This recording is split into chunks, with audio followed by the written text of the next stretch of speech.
रंगकोट के थाने वापस पहुंचते ही मैंने अपने एक होशियार हवलदार को इस काम पर लगा दिया कि वो अमृतसर जाए और वहां आटे की मिल में काम करने वाले गुरु सिंह नामी शख्स को ढूंढे। मैंने हवलदार को गुरु सिंह की एक तस्वीर भी दे दी। ये तस्वीर मुझे बाबे मीदे की बीवी से हासिल हुई थी। इस तस्वीर में गुरु सिंह के साथ इसकी खूबरू बीवी गुलाबा भी थी। हवलदार ने मेरी तवक्को से ज़्यादा तेजी दिखाई और सिर्फ 5 रोज़ बाद वापस आकर मुझे इतला दी कि गुरु सिंह का सुराग मिल गया है। वो प्राण फ्लोर मिल में बतौर स्टोर कीपर मुलाजिम है और अपने एक दोस्त की खोली में रहता है। इसकी खोली का मुकम्मल पता भी हवलदार के पास था। मैं इस कारकर्दगी पर हवलदार से बहुत खुश हुआ। अब मेरी ख्वाहिश थी कि पहली फुर्सत में इस शख्स से मुलाकात करूं। चंद रोज़ बाद मुझे जालंधर जाना पड़ा तो मैंने वहां से अमृतसर का रुख कर लिया। दोपहर के बाद मैं अमृतसर पहुंचा। बस स्टैंड से ढूंढता ढूंढता फ्लोर मिल तक पहुंच गया। मैं सादा लिबास में था। यह भी जाहिर करना नहीं चाहता था कि खासतौर पर गुरु सिंह से मिलने आया हूँ। मैं यूं ही फ्लोर मिल के आसपास मंडलाने लगा।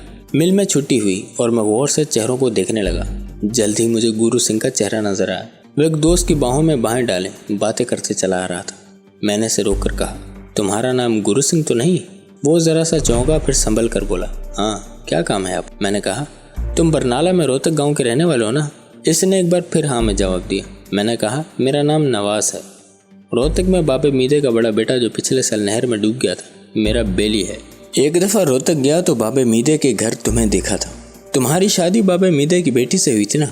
वो इस बात में सर हिलाने लगा।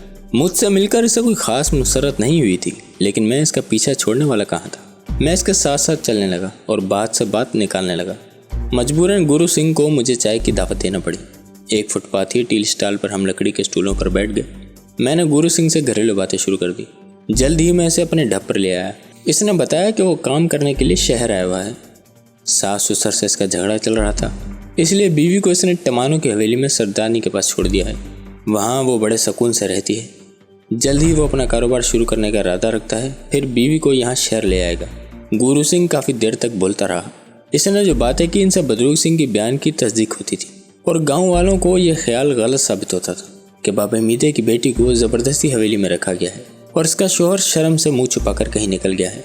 मैंने गुरु सिंह से और भी सवाल किए जिनका इसने बड़े मुनासिब से जवाब दिए, लेकिन पता नहीं क्या बात थी। इस पर मुझे कुछ शुबा सा होने लगा, जैसे वो बनावटी बातें कर रहा है। मेरे शक की कोई ख़ास वजह भी नहीं थी। शायद कभी कभी एक पुलिस वाले की आंख बगैर वजह की भी शक करने लगती है। मैंने खुद को बेठिकाना जाहिर करने की कोशिश की कि किसी तरह गुरु सिंह की खोली में रात गुजारने और बातें करने का मौका मिल जाए, लेकिन वो बड़ा कोरा साबित हुआ। इसने खाली चाय पिलाकर मुझसे छुटकारा हासिल कर लिया।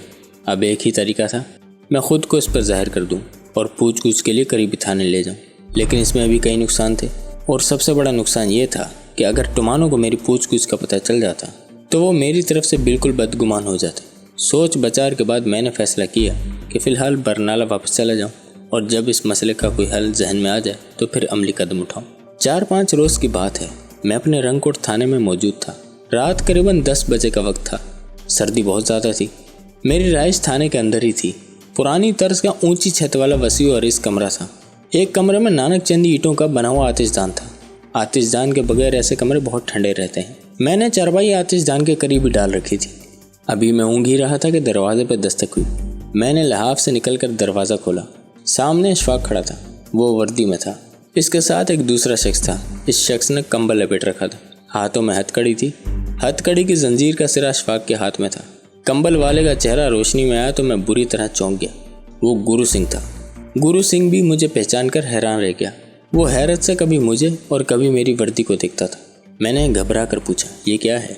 वो बोला, ये सरदार बदरूक के जुर्म का सबूत है नवाज साहब। वो गुरु सिंह को खींचकर अंदर ले आया। मैंने देखा गुरु सिंह के चेहरे पर चोटों के निशान हैं। लगता था अशफाक ने इसकी अच्छी खासी ठुकाई की है। मैं जल्द ही मामले की तह तक पहुँच गया। अशफाक को किसी तरह गुरु सिंह के ठिकाने का पता चल गया था। इसने गुरु सिंह को जा पकड़ा। जो काम मैं अपने तरीके से करना चाहता था वो अशफाक ने अपने तरीके से कर लिया था। जैसा कि बाद में पता चला, अशफाक को गुरु सिंह का पता बताने वाला मेरा हवलदार ही था। इसे इस बात पर कई बार तक झाड़ खानी पड़ी। मैंने अशफाक से चंद सवालात किए जिनके जवाबात से पता चला कि अशफाक ने गुरु सिंह को कल दोपहर अमृतसर से गिरफ्तार कर लिया था। अमृतसर के ही एक थाने में इसने गुरु सिंह से पूछगुछ की और यहाँ गुरु सिंह ने सब कुछ पक दिया। अब वो गुरु सिंह को यहाँ ले आया था ताकि मुझे इसका बयान सुना सके। इसने गुरु सिंह से कहा कि जो कुछ वो बता चुका है एक बार फिर दोहरा दे। गुरु सिंह के सारे कसबल निकल चुके थे। वो टेप रिकॉर्डर की तरह बोलने लगा। सबसे पहले तो इसने ये हैरानकुन इकरार किया कि गुलाबा के घर होने वाले जुड़वां बच्चे इसके नहीं, सरदार बदरुक सिंह के हैं और गुलाबा सरदार बदरुक की हवेली में इसकी रखेल बनकर रहती है। इसने ये इंकशाफ भी किया कि गुलाबा के बदले इसने सरदार बदरुक से 1000 रुपये लिया था और इस 1000 में से 500 इसने अगले ही रोज़ जुए में हार दिए। मेरा दिमाग चकरा कर रह गया, कुछ समझ में नहीं आया ये क्या गोरख धंधा है।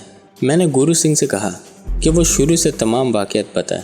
जवाब में गुरु सिंह ने जो कुछ बताया इससे मंदरजा झैल मालूमात हासिल हुई।